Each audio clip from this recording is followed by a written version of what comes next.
If we kept leaving things to her, the company would end up going bankrupt. There was a female boss who used her father's influence to do whatever she wanted. I had to use my trump card, so I made a call. My name is David Easley, I'm 37 and still single.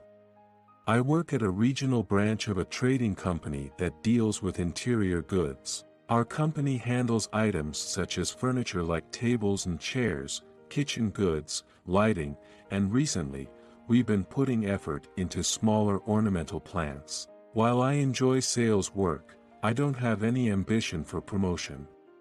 I like the relationships at this branch, and I hope this situation will continue forever. David, you suggested adding ornamental plants to our lineup, and they became very popular with the customers. When I visited one of my clients, the store manager complimented on my work, which made me embarrassingly blush despite my age. Even though I was still a regular employee, I truly appreciated working there. But due to one woman, the store began to suffer misfortune. The trouble started when a woman named May Sullivan was transferred from the headquarters. May was the executive vice president's daughter, and while everyone agreed she was beautiful, she came across as having a strong personality. While our female employees dressed casually, her style was all high-end brands, very assertive. That day, the usual morning meeting started. Starting today, I'll be the head of the sales department. If you just do as you are told, our sales will increase, so just follow my lead without any questions. Everyone was taken aback by her introduction. A colleague next to me whispered to me, "Looks like we've got a real queen on our hands." According to her, she came to that branch to gain experience as a future executive. Then, she turned to me and asked, Are you the manager? "No, just a regular employee." Really? How old are you?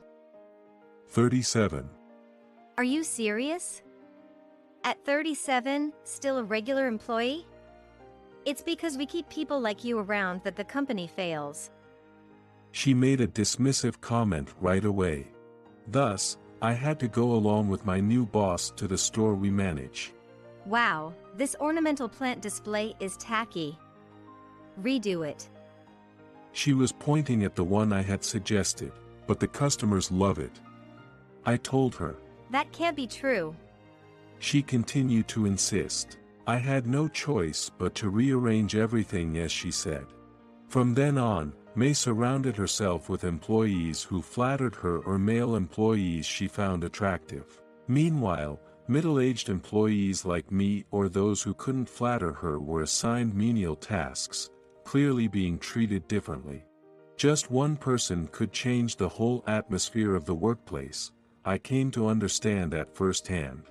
A month later, one day when I came to work, I heard May and Sophia, our section manager, arguing. Sophia was in her 30s, a responsible leader who always listened to others' opinions. This is our top-selling item at this branch, so we should increase its stock. Are you kidding?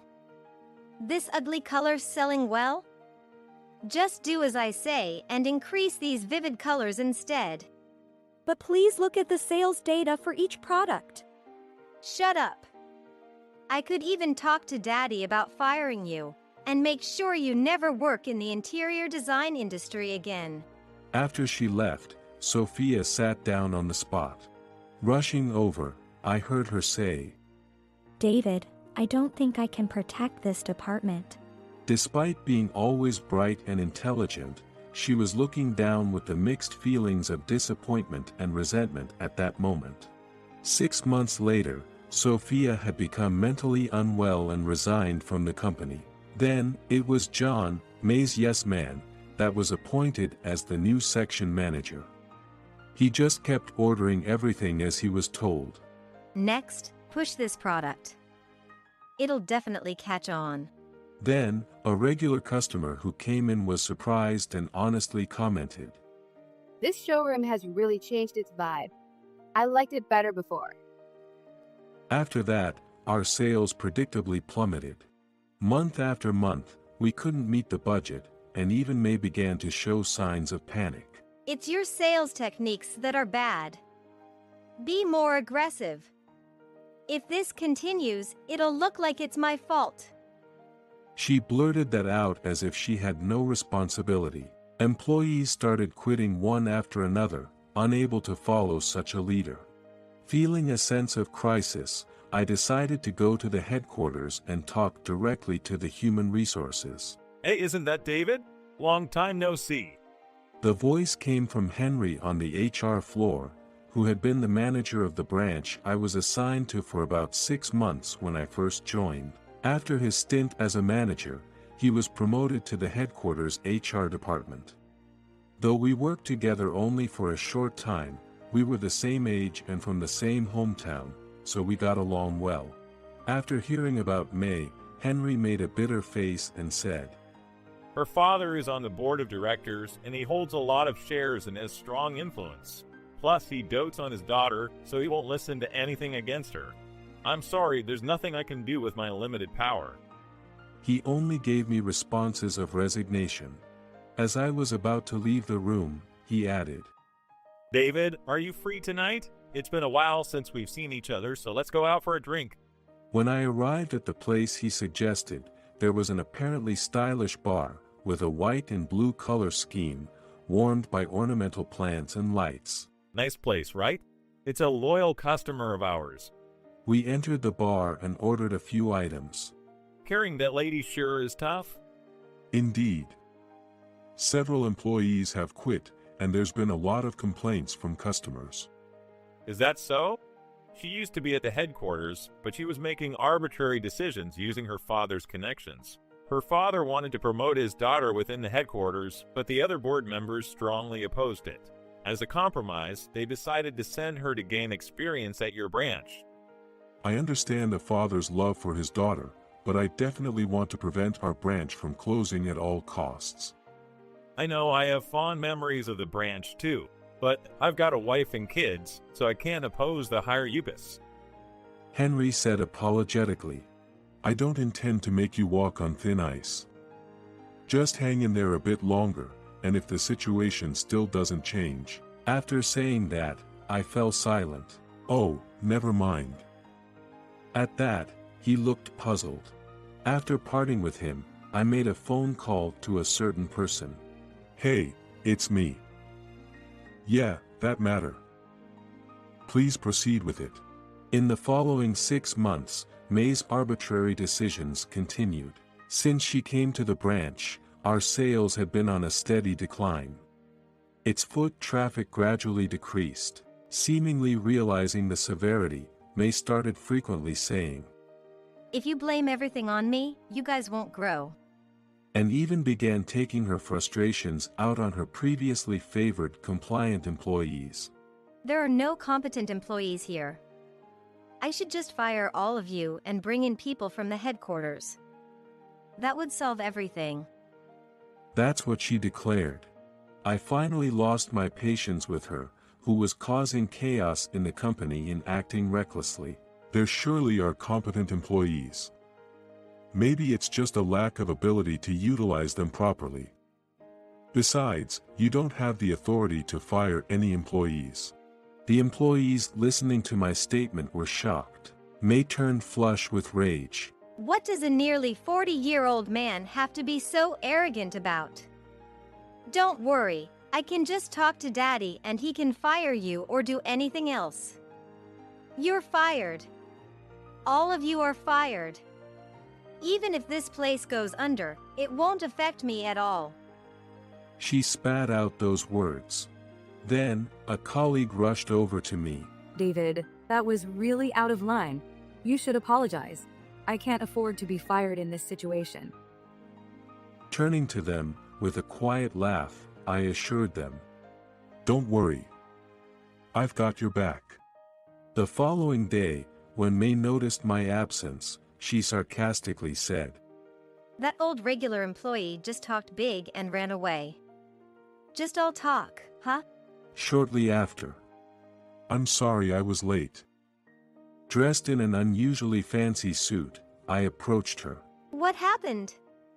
Wearing a fancy suit, are you quitting here to go to another interview? No, I came here to greet you because I've been appointed as the new CEO of the headquarters. What did you say? Her eyes widened. The employees around rushed towards me with smartphones in hand. David, are you becoming our CEO?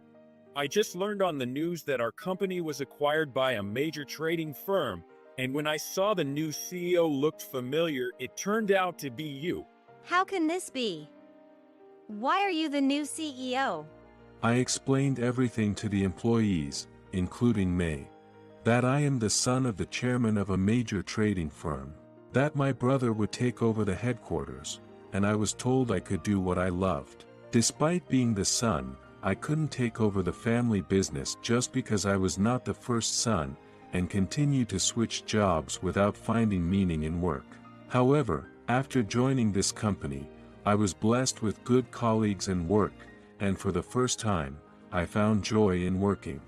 Honestly, I was ashamed of still being aimless at 37. But for the first time, I found something I wanted to protect. I hated using parental connections, and I despised people like May who did. But this time, it's acceptable to use those connections, right? May enraged that she was being mocked, and snapped. I'll talk to Daddy, and have your CEO appointment cancelled. May, did you hear properly? This company has been acquired. I hold the managerial rights now. Your father, a board member, has been dismissed. The losses you caused are immense.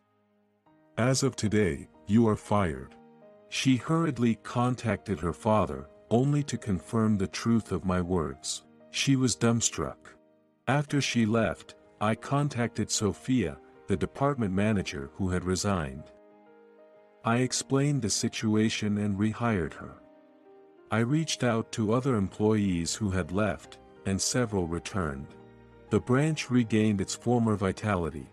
I had no idea you were the company's heir. Henry laughed across the table. After becoming the CEO, I appointed Tyler and Henry, who had previously been at the branch, as my close aides. David, you sure are secretive. Well, it's worked out well for us. Laughing, I honestly said, I became the CEO partly out of impulse to protect that branch, but now I must learn more about management. I have even more to protect. Tyler straightened up and said, David, we have high expectations on you. The fate of the company and my family is in your hands. 3 years after that, with the support around me, I've somehow managed to protect the company. Henry told me that May's father started another company, letting his daughter do as she pleased there again. I peeked at their store, and sure enough, it had the vivid colors she liked. People in this town aren't really looking for that vividness. I chuckled. Sure enough, a few months later, the store closed down. I visited the familiar branch. Seeing the employees working lively, I felt deeply relieved. I'll try even harder for this company. I quietly vowed to my heart.